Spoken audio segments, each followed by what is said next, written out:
All right, everyone. Welcome to Unveiling the podcast. My name is Jordan Bain. I'm a senior guide and Kabbalah teacher in the Modern Mystery School. My guest tonight is Shawn Warnick, and she is a senior guide in Pennsylvania. And she's been with the school, I don't even know how many years now, but we've known each other 5 or 6 years, colleagues that whole time. She teaches a lot of the same work that I teach up here in Boston. And it's really a pleasure having you on the show tonight, Shawn. So thank you for joining us. And tonight we're going to be discussing discernment and ego traps and a whole lot of other good stuff as the conversation flows. So thanks for coming on. Thank you for You want to inviting me. introduce yourself? Yes, as Jordan said, my name is Shawn Warnick. I love sharing the amazing path from the Modern Mystery School in Pennsylvania, and it's been such a transformational adventure for me, and I'm sure we'll share more about things tonight. Wonderful. So something I love to ask guests who I bring on the show is just, I love to hear a little bit about your story of how you found this work and, what brought you to do this, because this is such a unique and specific spiritual path that really calls people, and so I love hearing what called you and how your journey got started in this school. It is an amazing adventure. I had some traumatic things happen in childhood and had done some different things for self-help along the way. And I felt I was in an unhappy marriage. I was in a very strict authoritarian religion, and I was just very shut down spiritually. But I knew there was more. I knew there was more. And I left the religion, I left the unhappy marriage, and I went back to college. I studied art, and I just kind of was searching for a way to unlock myself. Mm. And I was having weird things happen. It was all like out of body experiences and different spiritual stuff, but I didn't understand anything, and it wasn't from my previous background with the religion. Nothing made sense. So my cousin at that time shared Reiki with me on our summer holiday, and I had a Mm. very deep experience. So I thought, yeah, this is something that will help me. But I was very cautious to get back into anything religious again because of the strict authoritarian structure. And I was very cautious of all the new age stuff because it's very confusing. You can literally find someone that believes one thing and someone that believes exactly the opposite. And I didn't feel drawn Mhm. to anything just yet. So I went to there was an expo. I signed up for Reiki 1. And Mhm. at the same time, I knew something spiritually was happening that day. I just had different clues, Mm. just weird things happening. And Mhm. I knew I had to check out every stand at that expo. And someone at the expo was offering Modern Mystery School life activation. Mm. And I knew as soon as I did everything there. I did everything there at the expo. And when I stepped in front of the booth, he was doing an expo life activation, and I felt something. Mm. And I knew I had to do that, whatever it was, but I didn't want to do it in front of people. So I made an appointment to do it later, and I did that. And it was so very powerful. When I first had the life activation, just the life activation, I'm very empathic. I had shut myself off from other people because I didn't know how to control that energy. Mhm. And I'm very much a feeler.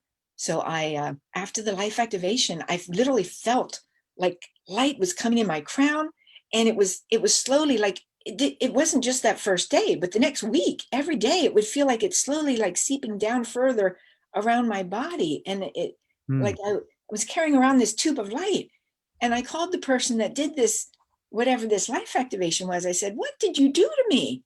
Because it's a couple days later and I'm still feeling something. What is this? And Huh. so he says, well, I'm doing a meditation. So I went to the meditation, and he told me to read a book. And the book uh, was Ted Andrews' Simplified Kabbalah Magic. So I read the whole book, and I went in and I asked him at the next time I met him at the meditation, I said, I've I want you to show me how to do this ritual. And it was uh, the lesser banishing ritual in the simplified Kabbalah magic. And he says, well, we have you know, a class for more rituals. So I signed up for the Empower Thyself initiation, and I was just very much, from my religious background, I knew there was more than what the religion was telling me. And I just, as soon as I found the mystery school, like my guides were saying, this is it. So Mm. whatever I could find that was the next step, I did. How And did you experience that guidance? Because some people watching this might be like, guides, what? Your guides told you? Like, what do you mean? So it's what is that for you? Because it's different for no, everyone. it is. And it's not like I literally have, you know, a vision of an angel coming in and saying, do this class. Mm-hmm. It's very, if people would understand, I, all my life, I kind of felt like I just had a knowing, Mm. and I learned to trust that. Yeah. If I just pick up a vitamin or something, I can feel like it'll tell me if it's something I need or not. And sometimes the Mm-hmm. book says I need it, but my body says no. So I listen to Mm-hmm. that. So Yeah. I've been honing that for a long time before I even found the school. And Yeah. so I kind of live my life very intuitively, but it's very slight messages. It's not this literal angel coming in saying, do this. And Mm-hmm. like my sister, she's intuitive too, but she doesn't trust it. And I say, if you would understand what little tiny essence I'm going on, you would just be surprised. But it's just a, you know, a little tiny shift when I feel I should do something, but I trust it. I don't Mm-hmm. question it. And it has led me to amazing openings on the spiritual level. I feel, and I know somehow my strict authoritarian religious background will pan out. Uh, and it did. After I found the school, I was moved to go to some of those meetings again, just to see like what's happening. And I literally felt there was an energy when Mm-hmm. I spoke to some of the leaders in that religion. I literally felt their energy, but I felt like in the Empower Thyself class, we teach that it empowers your energy by 10 times to do the Empower Thyself initiation, the first step Mm-hmm. initiation. So we draw a little stick figure, and then 10 times that stick figure is bigger. So I felt his energy was down at that level where I was before initiation, but I was up here. Interesting. Yeah. So I did feel the power because I was drawn to that religion for a reason. And Right. I really felt like it was spiritually what I needed at the time. Right. But now I'm at a different level, and it's so much deeper. And I'm so passionate about people who are from a religious background, especially because of my background. They understand, they can trust me because I was very cautious. My religious background training very much um, was against even simple meditation, Mm. because you might be opening you're emptying your mind, and you don't know what might come in your mind, like evil spirits might come in and take over. Mm. So it was very cautious, not open to the new age, definitely not Reiki, not anything, you know, that's currently in like the spiritual growth community Mm. around. So I was cut off from all that. But yet, you know, there is a spiritual energy to the religious training that I was doing. Mm-hmm. It was just different, and it was very much cautious, very cautious, because in the, you know, in my religious training, the scriptures about demons and things, they taught that, you know, you got to watch out for that stuff. So I was very cautious coming into the school, like, what is this? I don't understand. Mm-hmm. Very cautious coming into the school because of that fear factor that I had come from. Yeah. But I can tell people truthfully, because of that background, that the modern mystery school path and progression is such a wonderful, safe way to Mm-hmm. approach the metaphysics. We're trying to expand our consciousness to things that we haven't experienced before. It's beyond our experience, but this is such a very safe way to go about it. Mm-hmm. Cool. Were you born into that religious background, or is that something that you came to more as an adult or through relationship with your husband or a partner? Like, what was that background for you originally? I was, my mom was Lutheran growing up, and Mm-hmm. she had found the more strict authoritarian religious background when I was just 5. And I was drawn to it as a little kid. Mm-hmm. I I was drawn to it. I loved it. I loved it. And I felt an energy to it. It's Yeah. yeah, So it was your whole life basically yeah, until yeah. something started shifting and Something somehow shifted, you. and I was in an unhappy marriage, and that caused me to really reassess my faith and my Mm, marriage. So I left, kind of stood back from both, and was open to any my next step spiritually, and then I found mystery school. interesting. I think it's curious to me, you were talking about your intuition, how that's something you've been honing and refining and developing for a very long time. And, tonight we're talking about discernment and ego and kind of how to tell the difference between different sorts of things in life, whether that's energy or um, spiritual paths or, uh, our relationships or really anything that we do. So I'd love to hear, what if you were to share with people who are new to this kind of work, whether that's they're coming from a religious background or they're coming from an atheistic background or they're coming from a sort of scientist type background, like wherever someone's coming from, maybe they're coming from a new age background, maybe they just haven't really put much effort or thought into the spiritual life until at some point in their life they start waking up, which is of course the common theme, at least that I experience with my clients and students, is that people are having an awakening journey and process in their life. And at some point along that journey, they're guided to the school if that would be something that is appropriate for them. It's not appropriate for everyone, so not everyone's guided to it. Uh-huh. And yet, if you were to sit with a new client, uh, what would you, I guess, let me ask you this way, what would you look for in that person in terms of their story or their questions, or do you know what I'm asking? Like, how would you identify or counsel them toward, I think that this mystery school would be beneficial for this client? How do you evaluate that? What do you see? Does my question make sense? Yes. Uh, Yeah. and I see so many, people that I have, that are my clients that do struggle with this. And I think the biggest thing that I've found is they don't trust themselves yet. Mm-hmm. Struggle with which aspect?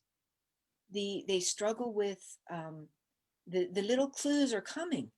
Mm. The little clues are coming from their intuition, their self-guidance kicking in, but they don't trust it. They question it. And so that's what I end up working on a lot with clients. And some Like they people, struggle with their own discernment, you mean? Or they yes, struggle with their own intuition? yes, Yeah. yes, they don't trust it. They're getting the little clues, but they don't trust it. They question it, and then they talk Yeah. themselves out of it. Mm. Can you give some examples? Because um, this stuff is so obvious sometimes, I think, to us because this is what we do all day long. But right, then to other people, they're like, wait, what clues is she talking about? right, right. Tell me Uh, a story about someone yeah, recently. yeah, Not the little not general. details, the Yeah, yeah, confidentiality stuff, but the broad strokes. yes. Um, well, um, let me think. The I have several clients who are very, very intuitive. They get lots of guidance, but I think it's very important to understand. And one question a person had is, well, isn't it wrong? Like if our guidance shows us that we're supposed to step up and be this spiritual, like a leader, isn't it wrong to want that? And Hmm. from my religious background, I totally understand that question, like from a spiritual point of view. Is it wrong to want yourself to be up front, like to be a leader? And it is a challenge for me because of my, previous religious training, that they don't They don't want you to stand up. They don't, and especially women, they don't want women Mm, to be taking the lead in spiritual stuff. That's for the men. mm, mhm, um, so the yes, I've had several people that have had, specific insight coming in, intuition, and they see this vision, but it's too scary. Maybe that they're supposed to stand up and like help people. They see themselves. In one case, they see themselves like they they just felt like in their meditation, it came to them like they were grounding and anchoring light, and then they could see light pouring from their hands to others, but that mm, was too scary to think, does that mean I'm supposed to be, step up and be some kind of spiritual teacher or help other people? And mhm, that it absolutely is the message. But just calm down. It doesn't mean that you have to, instantly be doing it. It's a journey. It's a journey, and let it just, on some level understand that that's the message and accept it, and then mm, work toward. First, we have to do a lot of self healing before we can be that source of light for others. mhm. Absolutely. And that really bridges us into something else that, I felt guided. There's that term guided. Um, tonight to talk about, and that's, how it we can get stuck in traps of our ego, really easily. And in my experience, what I've seen in my studies and working with students, um, the more we grow and progress and we outgrow those negative parts of our ego that we on a spiritual journey are, so much of the spiritual journey, just being really upfront, is about overcoming the negative ego. And the negative ego is, of course, the pieces of ourselves that hold ourselves back. It's that negative inner voice that says, doubt, doubt, doubt, you can't do it, you're not worthy, you're not good enough, you're not smart enough, you're not handsome or pretty enough, you're not charismatic enough, you're not wise enough, you're not creative enough, like all of those things. And those are the very obvious, that's the very obvious frame of the negative ego. And then there's, once we start getting over the really big negative nya, nya, nya kind of voices that are plaguing us, sometimes that have plagued us for many years, maybe since we were a kid or a teenager, or as long as we can remember, or since a certain traumatic incident or event in our lives. Once we get over the big pieces, the negative ego kind of reevaluates its strategy, Mm. and its strategy gets subtler, and you know and it gets harder and harder to track the longer that we are on a spiritual path, and the more that we do our work, and the more that we heal, and the more that we clear, the negative ego really starts building subtler and subtler cases, almost like, in a court of law, there's the different sides will argue the case, and the arguments of the negative ego get really subtle over time. So um the traps that people fall into, what are some common ego traps that you find at whatever level? Maybe it's really advanced, complex, sophisticated egos, maybe it's really simple, just run-of-the-mill egos. Well, one very common one is especially from my religious background, I fight it too, is spiritual stuff should be free. Mm, And it's a hardship or a stumbling block, that we charge money for the classes and things from the school, because this is a very spiritual work. It's a mm, very spiritual work. But there's a couple of things I like to reason with people. Number one, if I didn't charge for it, I'd go out of business pretty soon, and I'd have to go back to a regular job, and I wouldn't be able to do the work. mm, So, yet, it has to. And number two, I saw from the very beginning when I was taking the classes, I actually paid the person that I did life activation with more than what he asked. mm, He was going to give me the expo discount, and I paid him full price. mm, Um, so I felt like right away there was a value to this work that was much deeper than money. mm, And I like to um, and I like to reason with people, especially if they've done a couple classes or different things, initiation, to help them touch that within themselves, to really think about that from that aspect. Is there a price for this, right. for what shift you've already experienced? And then, think the whole thing of the universe, and especially you as a Kabbalah teacher, we're in a universe that there is no lack. Yeah. All the power that ever was is around us. And it's just, we've been taught not to flow that power. And if we can flow that power as we're learning in the school to flow that power of energy of money, it helps us flow energy spiritually. And it's Mhm. very related. It's very related. And it's Mm. one of the things that I think um, you just committed major religious blasphemy in most religions. especially my background, because we Sure. were very much taught, not to want to go to college, even not to want to do Mm. training that you might have a job that's a career, not to put a career first, materialism. And it's interesting because I love Alice Bailey, the author, Mm. suggested by our modern mystery school reading list. And she has a lot to say about uh, the different flows of religious and the good that humanity has learned from things, and how as the structure has served its purpose, then it tends to get stuck in certain patterns that need Mhm. shifted, and that's when the box has to be broken and you take it to a new level. And Yeah. so yeah, we're very much in that part that there's some stuck energy around money in religious thinking, and I come from that background, so I'm very versed in that.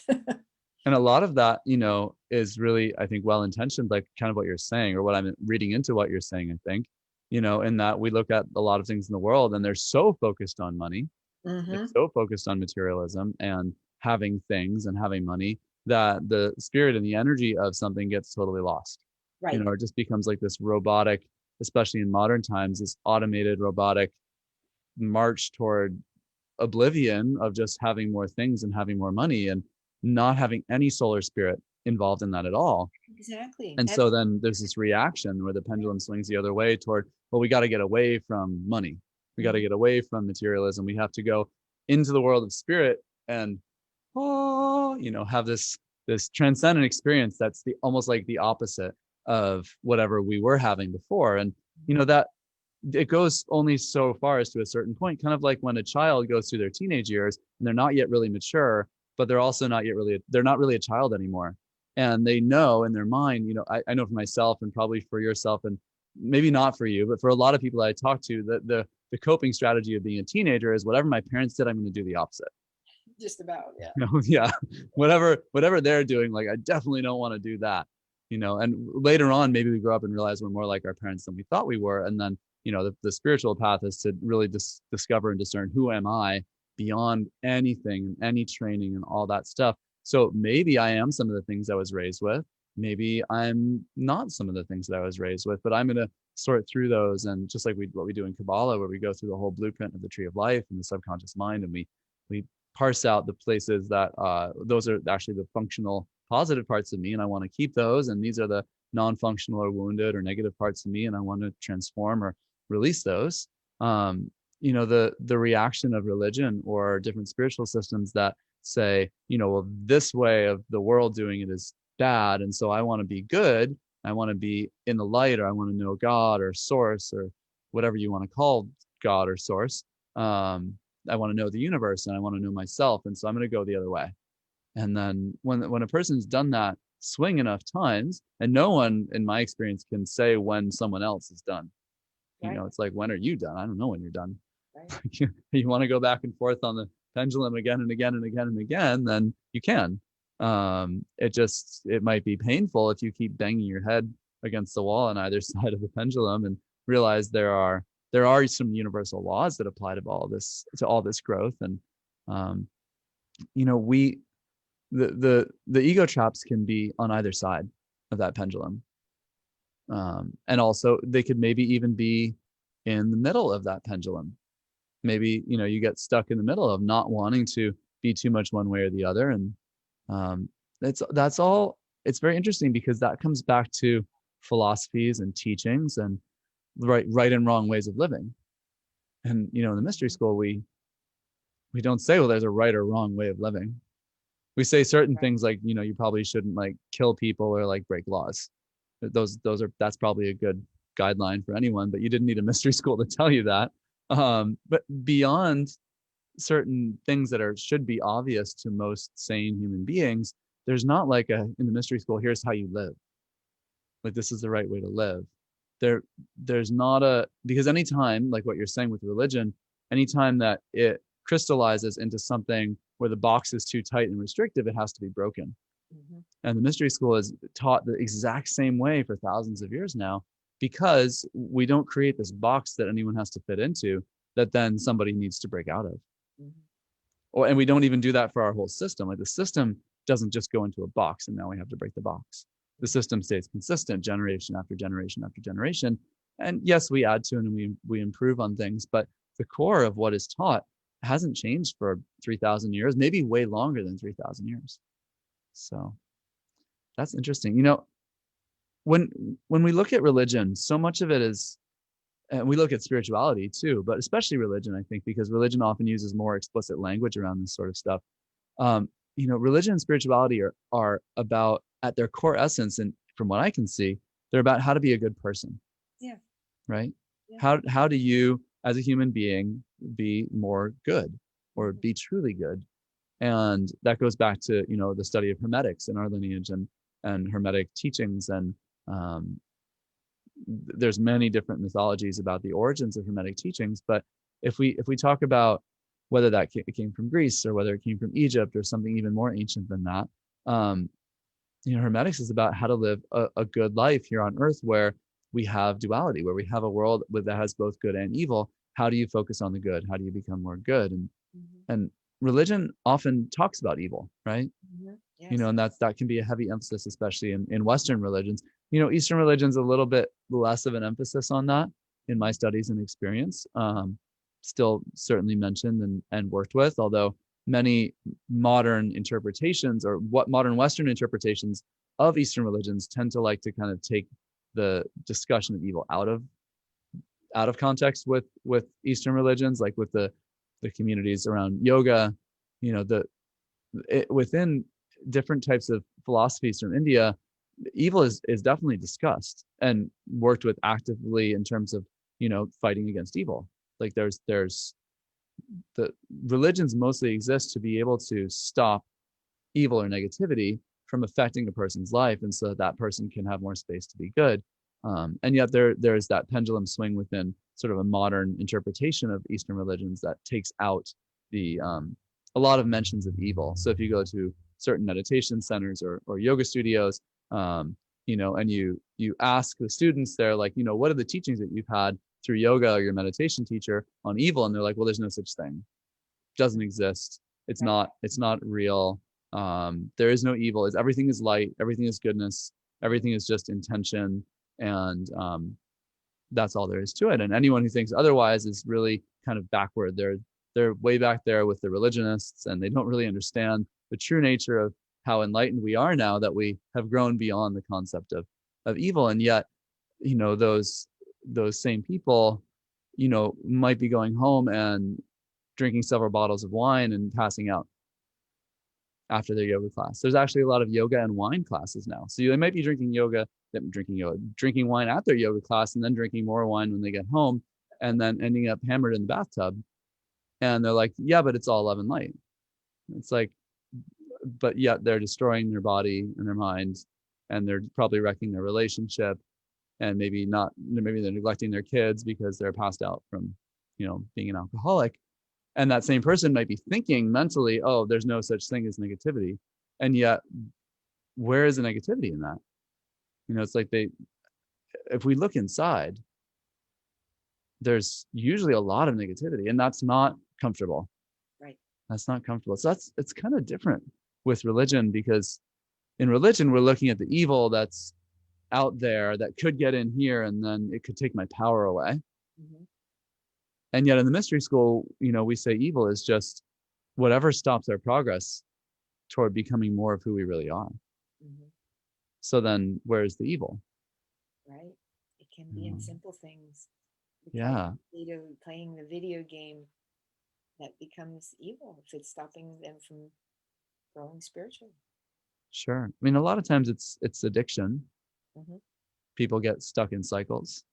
How do you, when you work with your clients, how do you address negativity? How do you address evil? Like, how do you, if that comes up in classes or with clients and people want to know about that, And Mhm. people want to know, why they're going through a lot of suffering, why they're going through certain things in their life, how to make changes. What do you draw on and how do you talk about that?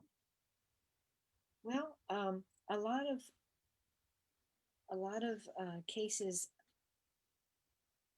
I like to remind them that, especially when with mystery training, a lot of what we think we see out there is a reflection of something within.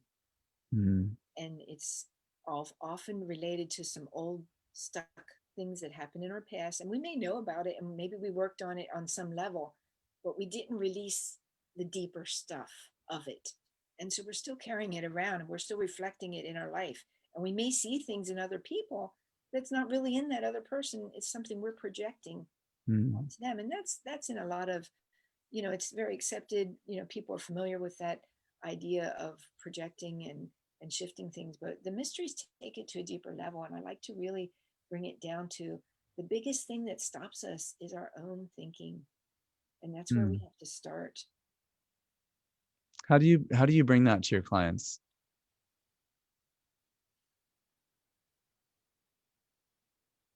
Ask questions of what's going on for them. Uh, where do you, where, what is the block? What is the block? And then what, where do you want to go? Where do you want to go with it? Because just looking at the block isn't helpful. That's a block. We need to look where we're going and Mhm. to really shift that pattern. Yeah. When you see people get stuck in their lives, what do you notice helps them the most? And that's why I'm drawn to the school.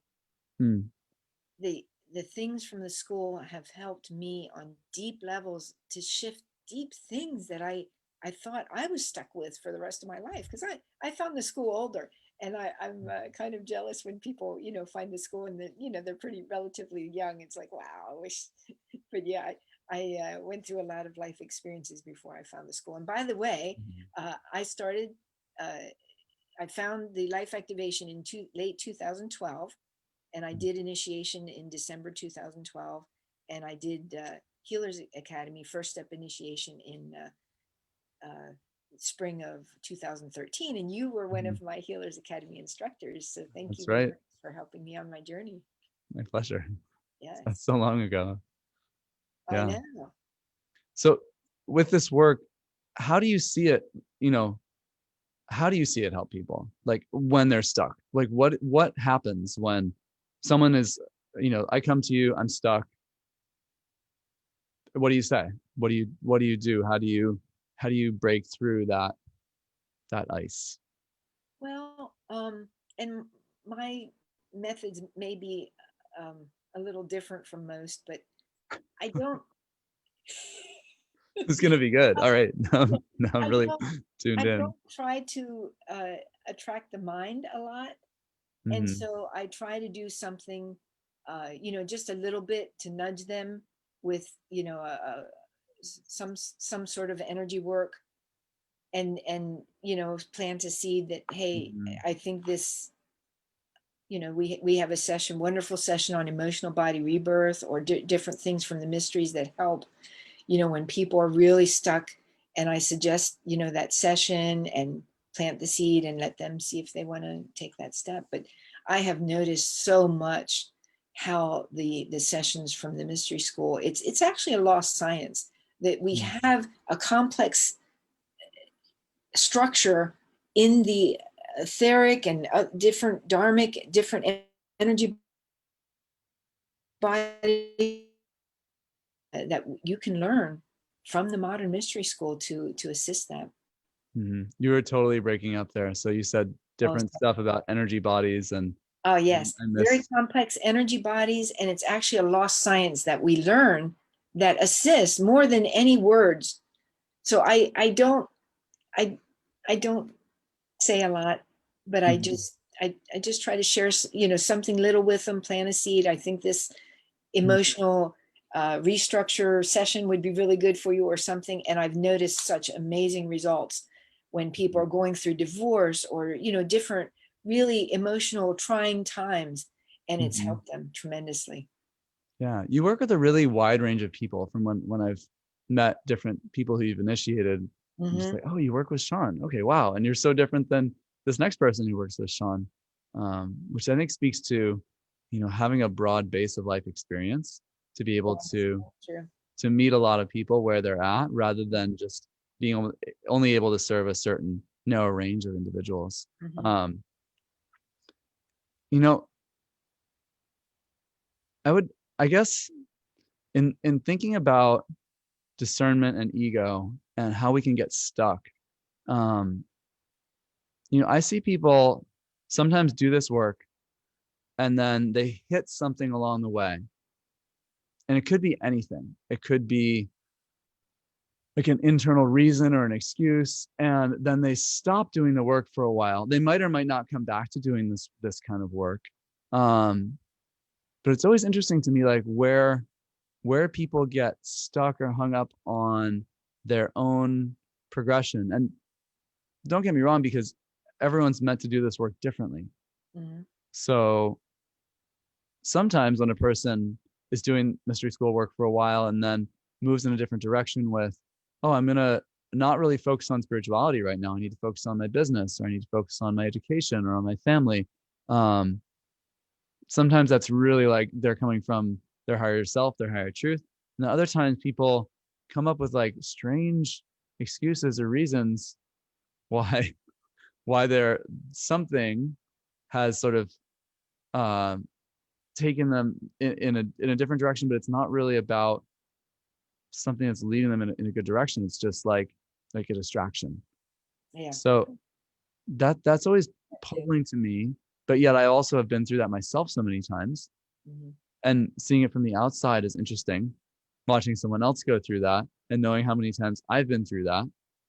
And for the first 5 years I did this work, I was sort of really hesitant and skeptical doing it. And I did Kabbalah a few times, but not much else. I did a lot of healing sessions, but I didn't really want to go to Healers Academy or the Ritual Master Path or do anything else in the school. Um, and, I think, I guess I would ask you, like, where do you see people get hung up in this work specifically? Like, what, other than you're mentioning like the ego trap of money, which is an ego trap anyone goes through in any kind of spiritual work, but also in life. I mean, I've worked with many people, just not even as clients, people who have been friends of mine who have lots of belief systems around money. Well, I can't do this because that or the other thing. But other than just other than money as an ego trap, like where do you see people get stuck in mystery school work specifically? Because a lot of people watching this podcast may already be doing mystery school work to some degree. Maybe they're life activated, maybe they're in Kabbalah, maybe they're initiates, maybe they aren't. But I'd love to hear like how you help your clients get unstuck from those things. Well, one thing I really like to help them understand is if you're drawn to the school, you have enough awareness, usually, and it's been shared in our classes, sort of like it's a triage, a spiritual triage, because you're hurt enough on some level that Mm-hmm. that what's out there wasn't working enough for you, and you kept looking and you found the school. Mm-hmm. And so you have deeper things to heal. But because you're going through this, that experience can help. And I like to help people understand that they're helping. The mysteries very much anchor and awaken our connection to Mother Earth. So we're helping to shift the whole area where when people do a lot of initiation in a certain area, the whole area is affected. And Mm. Like an even area of the country or the world. yes, their Yeah. city, their town. It helps on many different levels because we're working in metaphysics. We're working on the touching that oneness that everything is connected.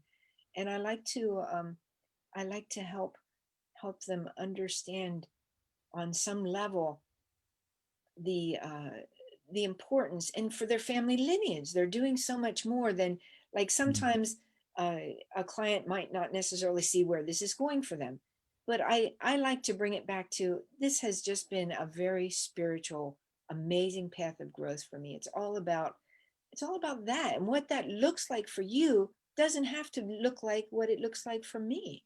So that Mhm. there's no boundaries on it. And to just encourage them to keep doing something with the school, because it's so, and I tell people the truth, once I started doing things with mystery school, I didn't do anything else locally, because the school, I just felt it was so much more deeper and powerful for me than anything I had experienced before. Mhm. And I really feel, especially in these times that we're living in, how important it is uh, for us to to anchor these energies.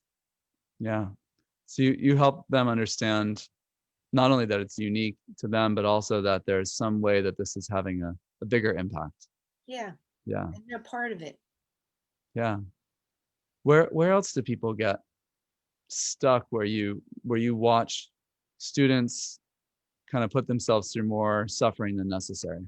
Mm, mm, mm. That's Uh, another podcast. yeah, yeah, yeah.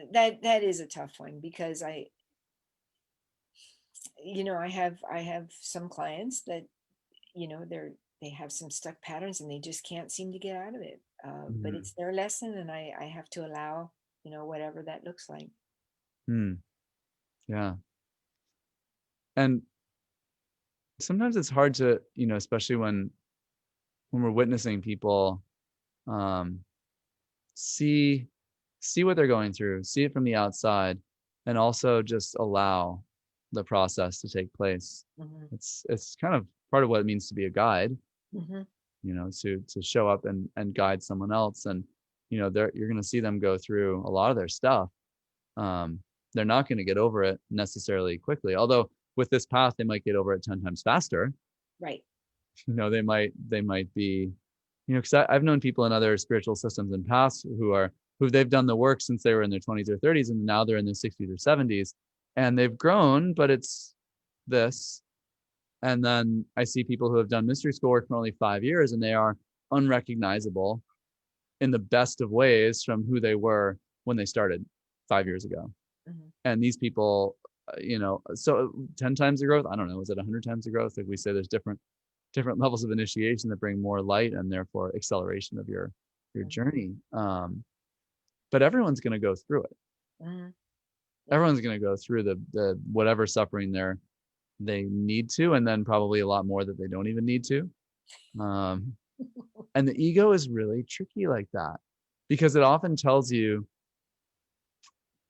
I loved what you said earlier about like how you help people. You ask them questions, Hmm. because the ego is going to tell you a lot of stories. And you also mentioned guidance, but can you get good guidance if you don't ask good questions? Right. That's a doozy. Like, Hmm.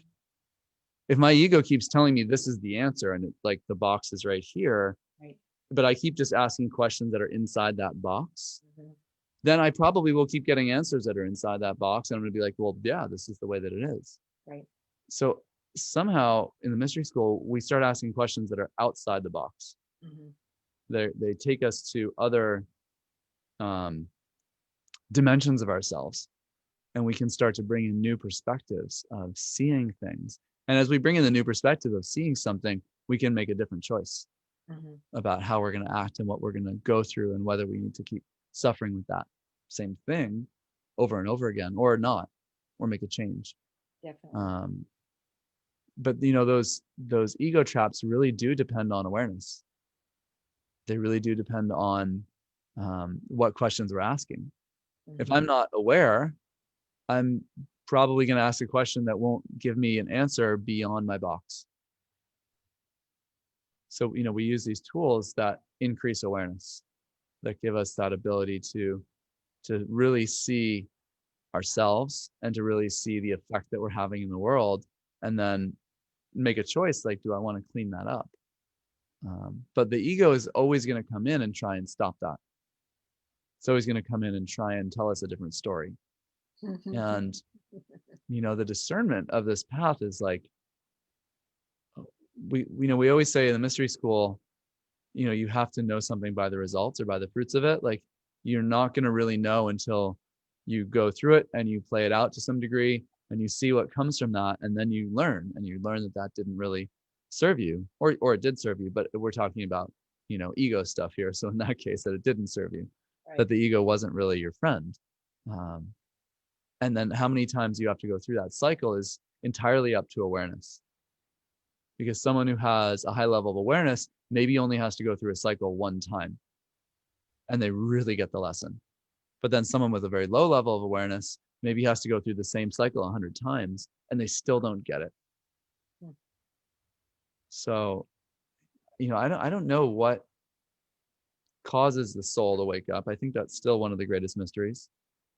Why now? Why then? Like, why when I woke up? Why when you woke up? Why when anyone who comes on this podcast or who comes through our doors in the school? Why did we wake up at that time? What is the greater purpose of that? And are we even asking those questions? Are we just being swept along by our awakening process? And that only goes so far. You can only rely on just like your spiritual guidance and your spiritual sort of background that's coming with you on your awakening journey up to a certain point. And then you got to really put in the work. Go beyond it. Yeah. Yeah. And I think that almost is like a keynote energy for the whole mystery school of, well, do I want to go beyond because most people who come through my door have significant spiritual gifts. They have significant gifts. They have significant like understanding and awareness already. And then it's up to them to decide, like, do I want to go further with that? Do I want to go much further with that? How much further do I want to go with that? What would be the benefit of doing that? How could I serve if I do that? See, those kinds of questions blast through the ego. When you start asking deeper questions about who you really are, what you're really here to do, what your service really is, how much do you want to know yourself, asking to know yourself, those kinds of questions keep expanding the box. They keep breaking open and eliminating parts of the negative ego simply by asking those kinds of questions. And the negative ego would like to have us ask other questions, right? Like, how much money do I have in my bank account? Yeah. Right.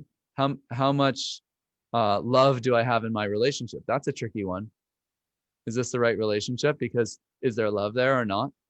It's like, is that the right question? Yeah. Or is it, do you love yourself? How can I love myself more? That might yield a way better marriage or relationship than, does my partner have enough love? Are they giving me enough love? Like the ego questions usually are about like the little me, like the mini me, the small me that is separate. Yeah. And then the questions that break the ego tend to be about, well, how can I, as an individual, yes, I'm an individual, but how can I do more and be more and expand more and serve more and know more? Those kinds of expansive questions that lead into a greater sense of identity and unity, generally, although the ego gets tricky as you go on your spiritual path, so it's possible it can distort anything, but there's like a quote from Buddha that you can know the ocean because it always tastes of salt, and you can know enlightenment because it always tastes of freedom. And freedom can be a tricky concept if you have a sophisticated ego, because one person's freedom might be a different person's slavery. Right. Or what you think your freedom is might be freedom that was freedom 5 years ago and it's no longer your freedom. It might be a concept of freedom, just like a concept of anything, a concept of enlightenment, a concept of religion, a concept of spirituality. Real religion is for connecting with who you are. Therefore, there's a lot of things that we could call religion that themselves might not even take that name. This isn't religion, but religion is to connect with source or God or yourself or the light.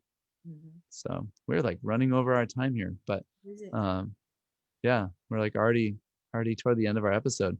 What else in closing would you say to people who maybe are struggling with making decisions, not not just in, yeah, we'll say ego. Like when people are struggling with their egos, like what would you say, just as closing and encouragement? Um, Like how would you advise someone or help them if they're struggling with that ego?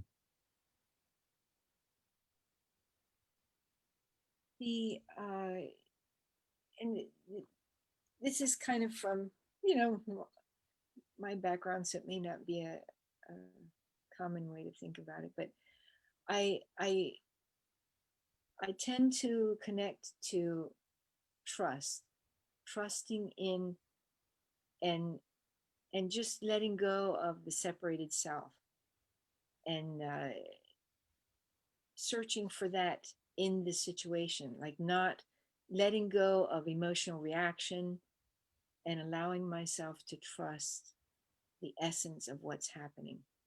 Hmm. Cool. I love it. Well, we're gonna have to wrap up because we're over 45 minutes here. This Wow. always goes so Well, quickly. that's Jordan. Yeah. It Thank you was so fun. much for joining this podcast tonight, Shawn. Again, this is Shawn Warnick was my guest tonight, and Jordan Bain. This podcast is called Unveiling, and we're discussing ego and discernment and all sorts of twists and turns with that tonight. So hope you all enjoyed. Next week, I will not be having a podcast, and the week after, we'll be back with more. So take care, be well, have a great night. Thank you.